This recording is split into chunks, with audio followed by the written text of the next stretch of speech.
when Richard the Lionheart crushed 30,000 Muslims in 17 minutes. The charge that broke Saladin, September 7th, 1191.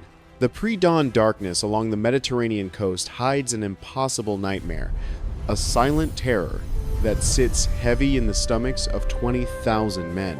20,000 crusaders stretch across 12 miles of burning sand between the sea and death, a ribbon of steel and flesh moving through a furnace.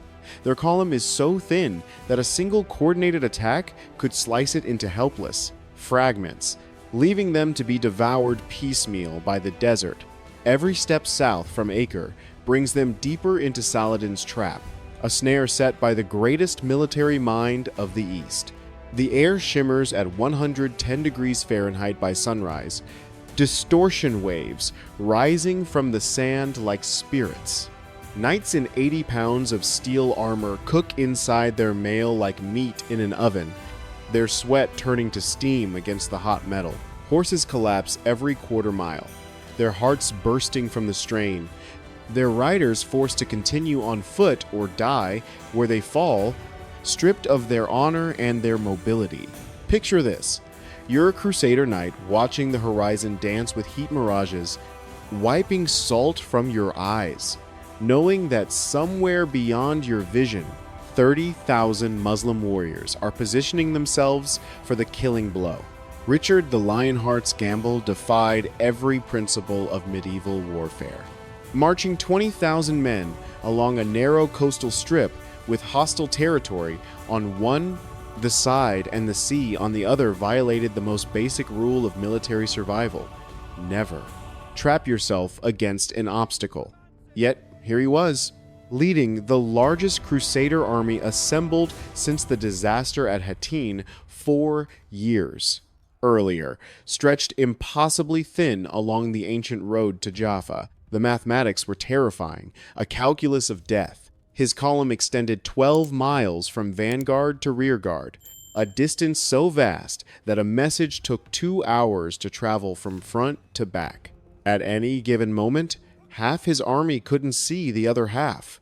If Saladin struck the center, the Crusaders would be fighting 3 separate battles with no hope of mutual support, isolated islands in a sea of enemies. Welcome to medieval spirits.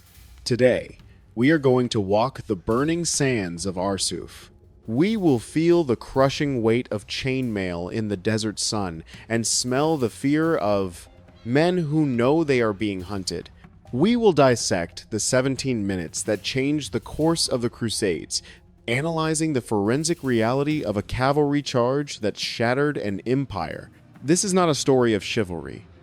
This is a story of survival, of a desperate gamble, made by a king who had run out of options. But here's what the chronicles don't tell you. Richard had no choice.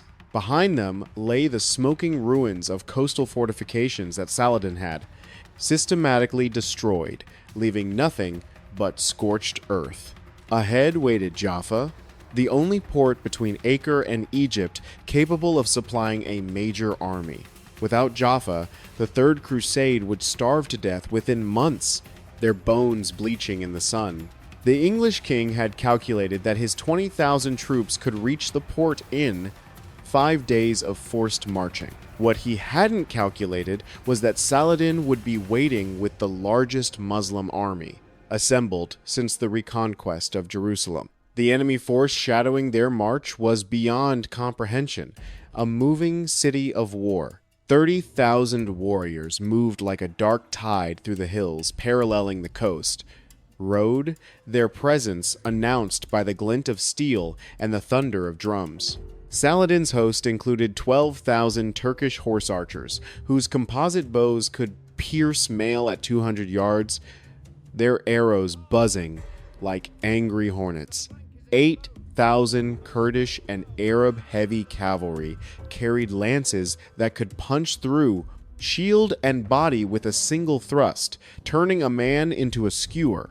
10,000 infantry and support troops completed an army that had crushed every Christian force it encountered for 4 consecutive years. The psychological warfare had already begun. a slow grinding of the spirit. Every morning, the Crusaders woke to the distant thunder of Muslim war drums echoing from the hills, a heartbeat of doom that never ceased.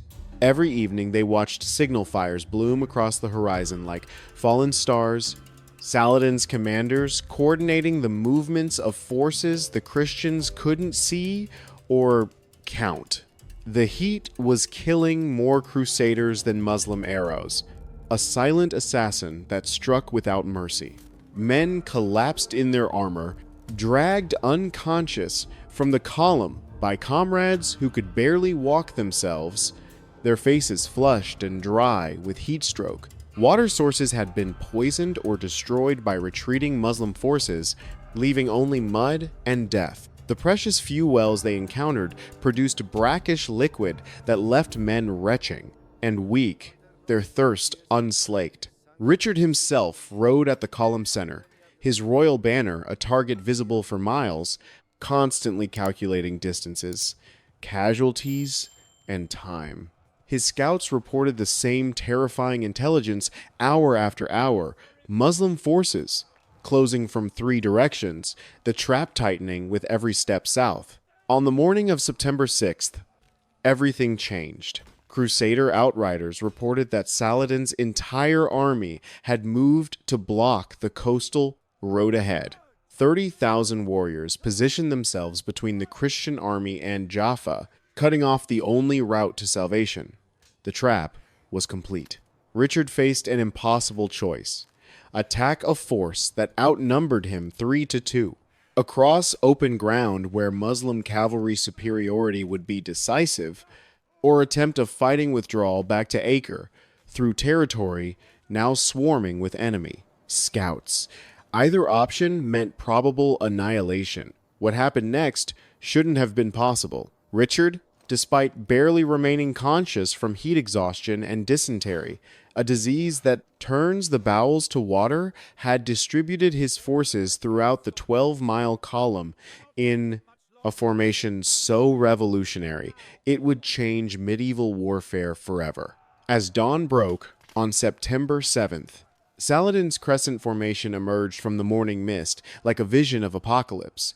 30,000 warriors arranged themselves across the coastal plain in a perfect killing arc, their polished weapons catching the first rays of sunlight. The sight that greeted Richard's exhausted scouts defied comprehension.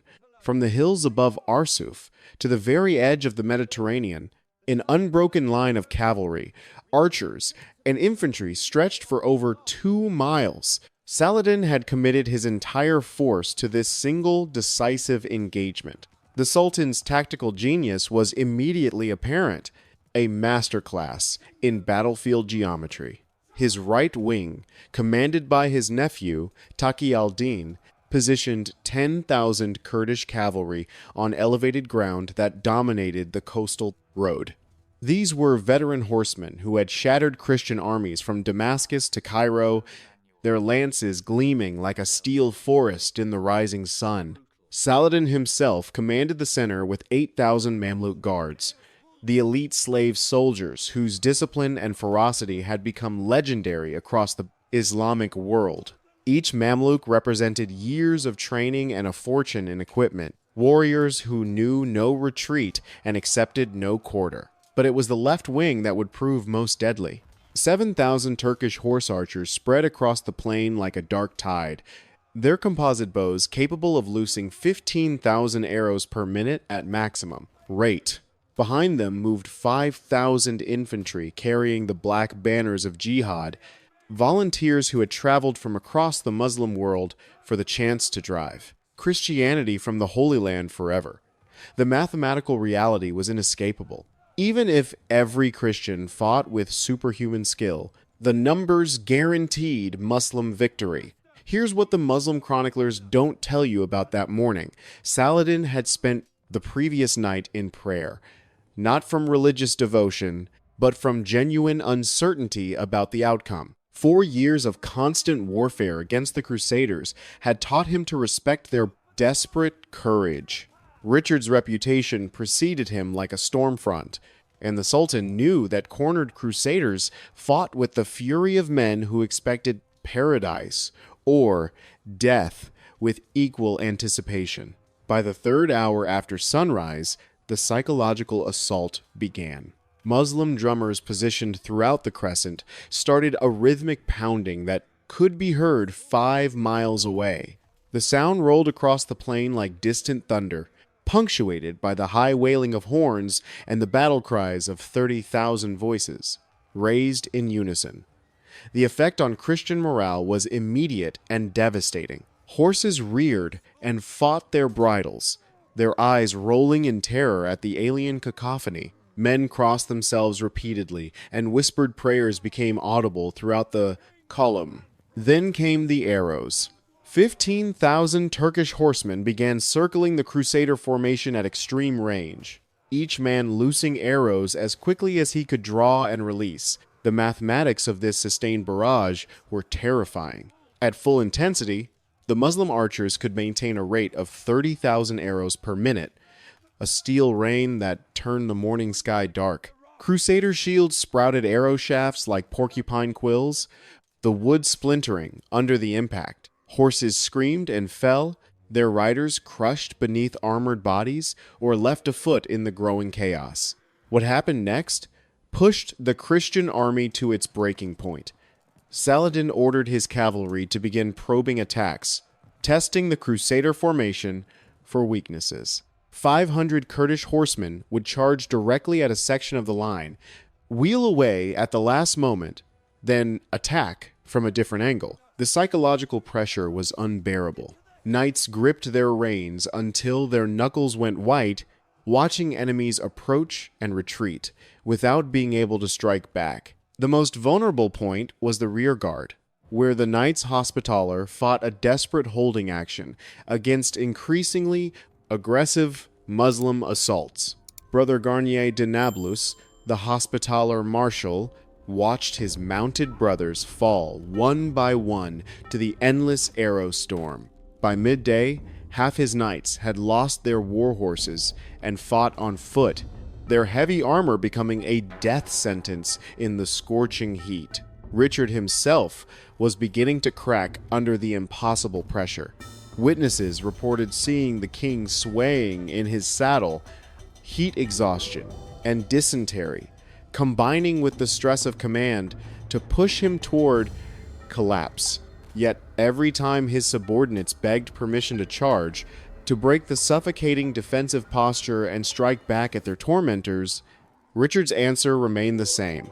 Hold formation. Wait for the perfect moment. Let them come to us. But discipline was fracturing like glass under pressure, and Saladin could sense it. At 11 o'clock on that blazing September morning, the breaking point arrived with mathematical precision. Brother Garnier de Nablus watched the last of his mounted brothers fall to Turkish arrows. 43 knights reduced to 17 in less than 3 hours. The rearguard was disintegrating under pressure that no medieval formation had ever been designed to withstand. His voice cracked as he sent yet another messenger galloping toward Richard's position. We cannot hold much longer. Grant us permission to charge, or we die where we stand. Richard's response came back within minutes, carried by a blood-soaked sergeant whose horse had 3 arrow shafts protruding from its neck. Hold formation. Let them come to us. The king's tactical discipline remained absolute, even as his army bled to death around to him. But discipline has limits, and the Hospitallers had reached theirs. What happened next would determine whether Christianity survived in the Holy Land or perished in the sand outside Arsuf. The moment that changed everything began with a single night's moment of uncontrollable rage. Brother Baldwin of Correo, watching his comrades die under the endless arrow storm while forbidden to strike back, finally snapped. Sources differ on his exact words, but the itinerarium Regis Riccardi records him shouting something that roughly translates to "God wills it that we die like warriors, not cattle." He spurred his war horse forward. Alone, directly into the massed ranks of Taqi al-Din's Kurdish cavalry. The psychological effect was instantaneous and catastrophic. Seeing one of their brothers charging to certain death triggered an emotional avalanche among the Hospitallers. Marshal Garnier's desperate shouts for order disappeared beneath the thunder of hooves, as 300 knights broke formation simultaneously. Not a planned charge, not a tactical decision, but pure battlefield fury made manifest in steel and horseflesh. Here's where legend meets reality. Every military manual written for the next 2 centuries would describe what followed as impossible. 300 heavy cavalry acting without coordination or support, smashing headlong into 10,000 disciplined Muslim warriors, should have resulted in immediate annihilation. The mathematics were ludicrous. Yet, within 30 seconds of impact, Taqi al-Din's right wing began to collapse. The secret lay in timing and terrain that Richard had been calculating all morning. Saladin's crescent formation, perfectly positioned for archery harassment, proved catastrophically vulnerable to sudden close assault. The Kurdish cavalry, spread thin across nearly a mile of front, couldn't concentrate enough spears to stop the Christian wedge. Turkish horse archers, deadly at range, found their composite bows useless in melee combat against opponents in full mail armor. Most critically, the Muslim formation had no depth, break through the front line, and there was nothing behind it except supply wagons and camp followers. Richard faced the most crucial decision of the Third Crusade: support the unauthorized charge and risk losing his entire army in a general melee, or let the Hospitallers die alone and maintain his careful defensive posture. What he chose would echo through centuries of military history. The king, who had spent 4 years planning this moment, who had sacrificed thousands of lives to reach this perfect tactical position, who knew that one wrong decision meant the end of Christian presence in the Holy Land, had perhaps 30 seconds to choose between calculated survival and glorious suicide. The sound of Muslim horns screaming retreat signals across Saladin's right wing made the decision for him. Taqi al-Din's 10,000 cavalry were not just retreating, they were fleeing in complete disorder. The sight of Kurdish veterans, conquerors of Damascus and Cairo, running from a handful of Christian knights, created a psychological shockwave that rippled across the entire Muslim army. But Richard's real genius lay in what he did next. Instead of committing his entire force to pursue the broken enemy wing, he gave 3 sharp blasts on his war horn. Every crusader knight knew that signal, had drilled with it for months during the march from Acre. 3 blasts meant one thing: controlled charge through designated gaps in formation. What followed would be remembered as 17 minutes of medieval warfare so perfect it seemed divinely inspired. The first wedge formation struck Saladin's center like a thunderbolt from heaven. 3,000 knights in perfect order, their lances forming an iron wall 20 horses wide, smashed into the Mamluk elite at full gallop. The impact could be heard 3 miles away. Horses screamed, steel shrieked against steel, and 8,000 of Islam's finest warriors discovered that 4 years of unbroken victory meant nothing against this new kind of warfare. Within 60 seconds, Saladin's impenetrable center had been punched through like parchment. Richard himself led the central wedge, his royal banner streaming behind him as he carved a bloody path through the Mamluk ranks. The Lionheart's blade rose and fell with mechanical precision, each stroke calculated to kill or maim. His household knights followed in arrow formation, their lances finding gaps in Muslim armor with devastating accuracy. Behind them rode the flower of French nobility, 300 knights who had sworn to reclaim Jerusalem or die in the attempt. Their war cries echoed across the battlefield. Deus vult, God wills it, But the real devastation came from tactical innovation that Saladin had never encountered.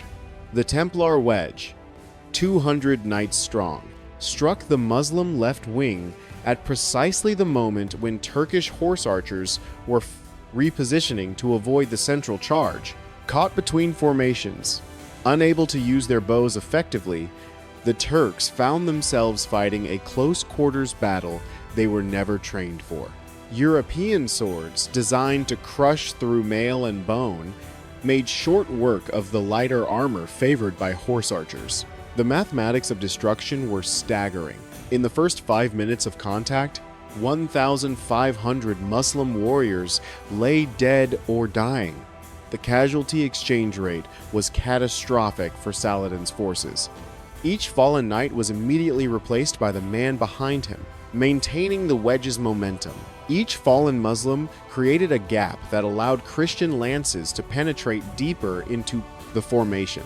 Saladin watched from his command hill as decades of careful recruitment and training disappeared in a storm of steel and horseflesh. Here's what Islamic chroniclers tried to hide about those 17 minutes. The psychological collapse was instant and total. Warriors who had conquered Jerusalem, who had broken Christian armies from Egypt to Syria, began fleeing without orders. Saladin's personal Mamluks, men who had sworn to die rather than retreat, abandoned their posts and rode for the hills. The Sultan found himself virtually alone, his command structure evaporating as panic spread like wildfire through the ranks. The pursuit became a massacre. Richard's disciplined charge transformed into a hunting expedition as broken Muslim. Cavalry streamed across the plain in complete disorder. Knights who had endured 3 hours of aerial bombardment finally had targets they could reach, and their vengeance was absolute. Turkish horse archers, deadly at range but helpless in close combat, died by the hundreds as they tried to reach the safety of the hills. Taqi al-Din's wing, already shattered by the Hospitallers' unauthorized charge, disintegrated completely when struck by fresh crusader reserves. 7,000 Kurdish cavalry, the pride of Saladin's right wing, ceased to exist as an organized force. Their commander himself barely escaped, abandoning his war banner and personal equipment in his desperate flight toward Damascus. The most shocking moment came when Richard, blood streaming from a dozen minor wounds, caught sight of Saladin's personal standard less than 200 yards away. For 30 seconds, the fate of the Third Crusade hung in the balance as the English king spurred his Mahdi Inset warhorse toward the Sultan of Egypt and Syria. Muslim bodyguards threw themselves between their lord and the charging Christian king. Richard's lance found its mark twice before superior numbers forced him to wheel away, but the psychological impact was devastating. Saladin had been moments from capture or death. By noon, 35,000 Muslim warriors had been reduced to fewer than 8,000 effective fighters. 7,000 enemy dead carpeted the coastal plain, their blood turning the sand dark beneath the blazing Palestinian sun. Saladin's baggage train, worth a fortune in gold and supplies, fell intact to the Crusaders. Most crushing of all, 32 Muslim commanders lay among the dead, their expertise and experience irreplaceable. Yet, in the moment of absolute triumph, Richard made the decision that would haunt the Third Crusade forever. As his knights prepared to pursue the broken enemy army and finish Saladin once and for all, the Lionheart raised his banner and signaled halt. The greatest tactical victory in Crusader history was about to become the greatest. Strategic mistake. The silence that descended over the battlefield was more terrifying than the screams of battle. Richard's horn signal echoed across the coastal plain, calling his knights back from pursuit just as Saladin's broken army streamed toward the hills in complete disorder. The greatest tactical victory in Crusader history had lasted exactly 17 minutes, but the decision to end it would echo through centuries. As dust settled over 7,000 Muslim corpses, the true cost of perfect warfare began to reveal itself. The immediate aftermath defied comprehension. Crusader casualties numbered fewer than 700 dead and wounded, a loss rate so minimal it seemed divinely ordained. Yet scattered across 2 miles of blood-soaked sand lay the remnants of Saladin's invincible army. Muslim chroniclers would later claim the Sultan lost only 3,000 men, but Christian sources counted bodies methodically. 7,000 warriors who had awakened that morning expecting easy victory over exhausted crusaders now fed the vultures circling overhead. What shocked even veteran knights was the completeness of the psychological collapse. These weren't the broken remnants of some feudal levy, but professional soldiers who had conquered Jerusalem, Damascus, and Cairo. Mamluks who had never retreated in their lives abandoned equipment worth fortunes. Turkish horse archers, masters of mounted warfare, threw down their composite bows and fled on foot. Most telling of all, 32 Muslim commanders lay among the dead, their leadership and experience irreplaceable. Brother Garnier de Nablus, whose unauthorized charge had triggered the avalanche, surveyed the wreckage with grim satisfaction. His hospitalers had suffered 40% casualties during the morning bombardment, but their sacrifice had purchased something beyond price. Proof that Saladin could be beaten in open battle. But here's what the chronicles don't reveal about Richard's fateful decision to halt. The Lionheart had calculated that destroying Saladin's army completely would require at least 4 hours of hard riding across broken terrain. His knights were exhausted, their horses blown from the devastating charge. More critically, pursuing a broken enemy meant abandoning the captured baggage train worth more than the annual revenue of most European kingdoms. Richard chose certain wealth over possible annihilation. The strategic implications became clear within hours. Saladin's escape with 8,000 survivors meant the Third Crusade's primary objective remained unfulfilled. Jerusalem still lay 40 miles inland, its walls intact, and its garrison reinforced by the Sultan's retreating forces. The victory at Arsuf had eliminated one Muslim army, but Saladin commanded others. Egypt remained unconquered, Damascus unthreatened. Most crucially, the Sultan himself lived to fight another day. The psychological impact proved even more significant than the tactical result. For 4 years, Christian Europe had watched helplessly as Saladin rolled up Crusader territories like parchment. Hattin had established Muslim military superiority as an article of faith. Arsuf shattered that perception completely. Word of Richard's victory would reach London, Paris, and Rome within months, revitalizing support for the crusade and inspiring fresh recruitment drives across the fogged continent. Yet among the Crusader leadership, doubt crept in like poison. Raymond of Tripoli, surveying the battlefield carnage, posed the question that would haunt Richard for the rest of his life. If we can slaughter them so completely in open battle, why do we not march directly to Jerusalem while they still reel from this defeat? The king's response revealed the strategic paralysis that would define the remainder of the Third Crusade. We are too few to besiege the Holy City, while Saladin's field army remains intact. The cruel mathematics were inescapable. Richard could win every battle, but he could not win the war. Saladin would learn from Arsuf, avoiding pitched battles while bleeding the Crusaders through attrition and harassment. The Sultan had lost an army but preserved his kingdom. The Lionheart had achieved the impossible but gained nothing beyond a single day's glory. As evening fell over the coastal plain, smoke from burning enemy equipment filled the air with the acrid smell of victory turned. Purik, the king who had crushed 30,000 warriors in 17 minutes, discovered that some triumphs contain the seeds of ultimate defeat.